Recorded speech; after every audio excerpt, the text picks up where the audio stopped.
will. I do want to say that I had a lovely, blessed consultant today tell me she had been a consultant maybe 5 years ago, and she's back. And she put her first order in, and she said she loves the new site. She's like, oh my gosh. She goes, it was so user friendly. I could figure it out. I didn't even need any help. So, you know what? We're getting there. It's going to be great. Okay. Well, I do have a little bit of internet issues going on. So if you guys lose me, I do apologize. We have a storm. I know up north, even up north of me, we have worse storms, but I've got a pretty good storm brewing here, and it keeps knocking my internet. So hopefully I'll be okay. So like Judy said, this is a BLT chicken salad.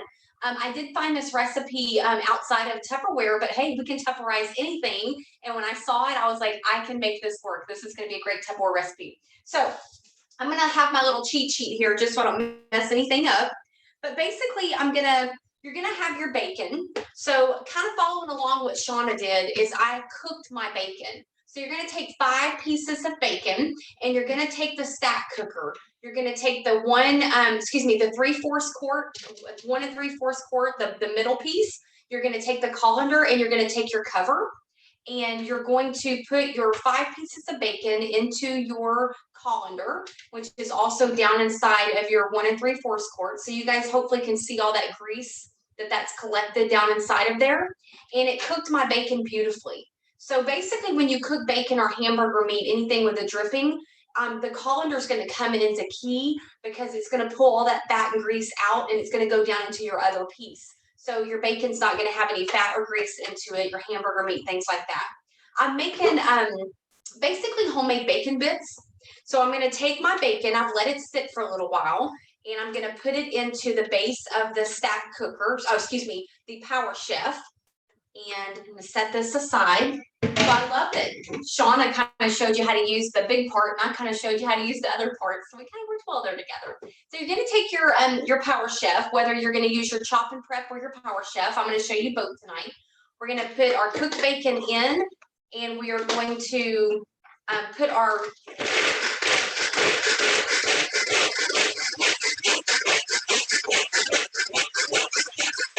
all right. So all I did was put the engine on top.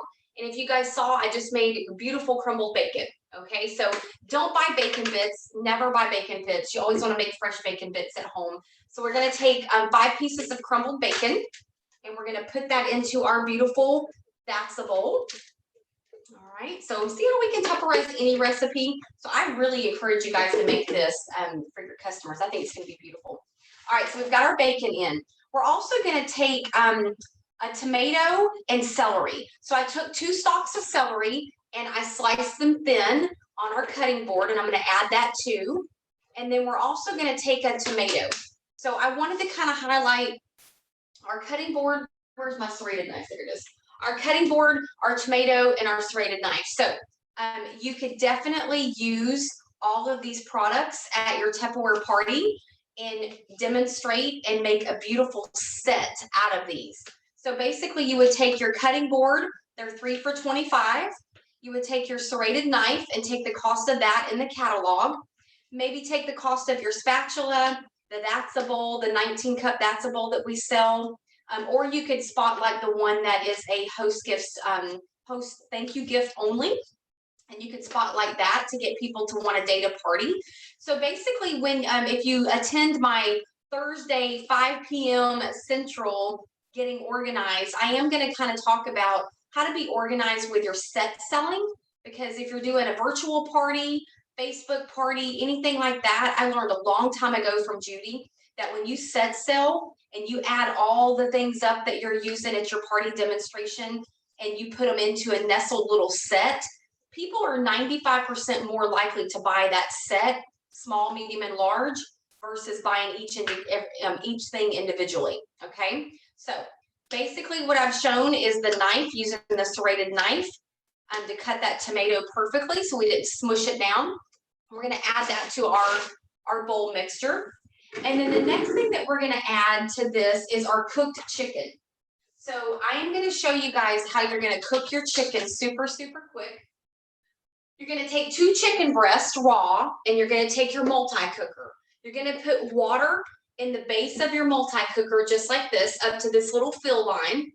And then you're going to take your colander part, and you're gonna put your chicken breast down inside, and then you're gonna take your top, which is metal encased in plastic, also is your colander part. So what that means to your customers is this is solely a steamer. So microwaves cannot get through the metal. They're not going to go through to cook the foods like they would in a snack cooker. This is literally water boiling, causing steam. Steam is cooking your chicken.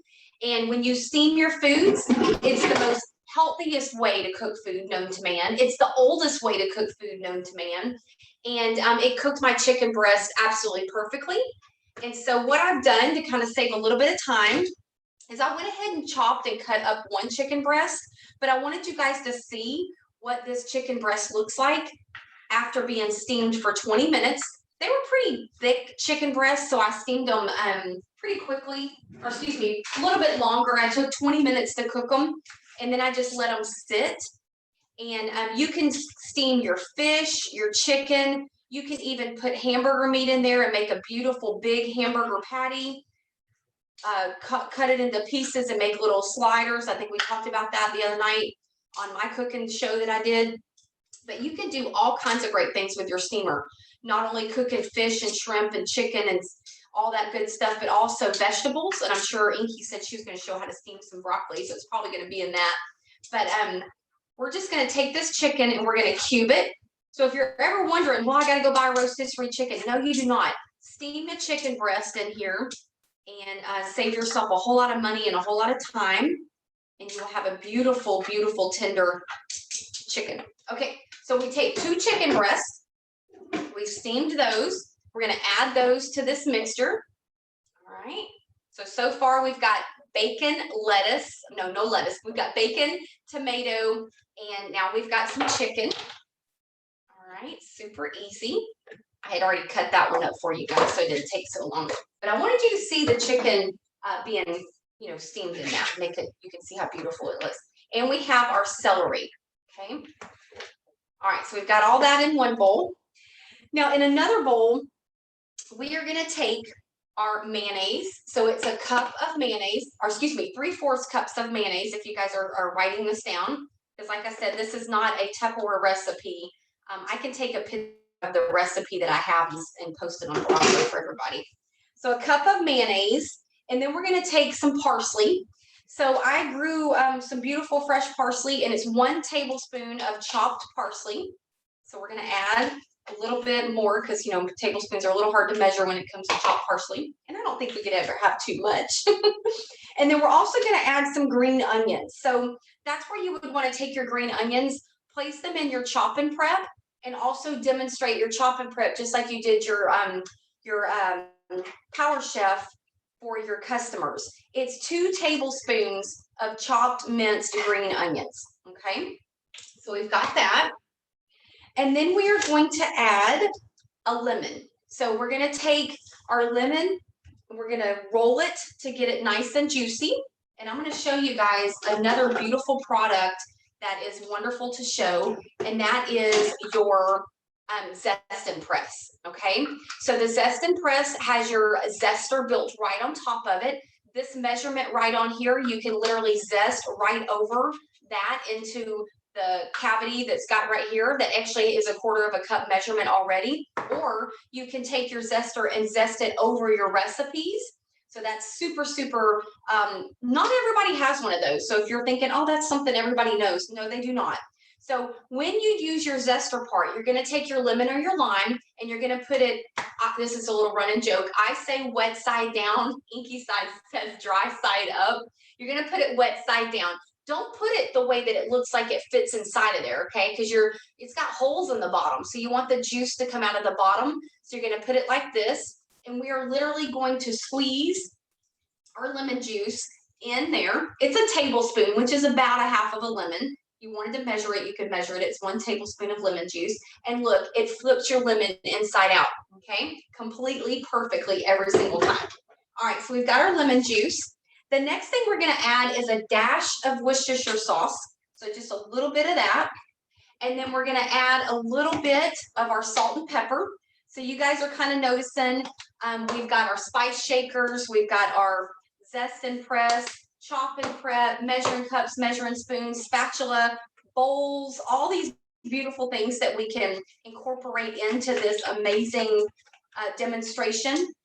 And I'm telling you guys, people are looking for new recipes. They're looking for stuff for summer. I know I was just looking for something new and fast and easy, something that I knew my family would love. So a BLT chicken salad sounded perfect. All right, so we're just gonna mix this together. And all I'm gonna do is pour this into my chicken salad mixture and just mix it very gently so I don't destroy my chicken too much. And like Shauna said, we're getting every single little bit out with our spatulas. And I'm just gonna toss this around and mix it, and then I'm gonna cover it, and I'm gonna put it in the refrigerator for at least 30 minutes before serving. Now, where the lettuce comes in is you can serve this, and I'm just gonna show you guys because I know it's all about presentation, and I want you guys to see how beautiful this is gonna be. I'm thinking I probably would like to cut up some apples to put in here because I love apples in my chicken salad. But I'll taste of it first and make sure. So another thing that you can incorporate to your customers is, of course, our beautiful fridge smarts. That's a wonderful addition to joining the Tupperware family right now when they open up their account, whether it's a personal shopper. So you could definitely show how you have, oh, look, I grew this lettuce in my garden, you guys. I'm so excited. It's still so pretty. So you can take your romaine lettuce and you can take your mixture and fill in a little lettuce pocket. Especially if you can't have gluten, you can't eat this on bread, right? Or crackers. And there you go. Look at that. Look how beautiful. So it's a BLT chicken salad served on lettuce wraps. And I think that is absolutely going to be wonderful, like Judy said, for the boat this weekend. So hopefully you guys will enjoy it. Hopefully you'll make it for your customers and make it a big Tupperware recipe and sell lots of Tupperware to go with it.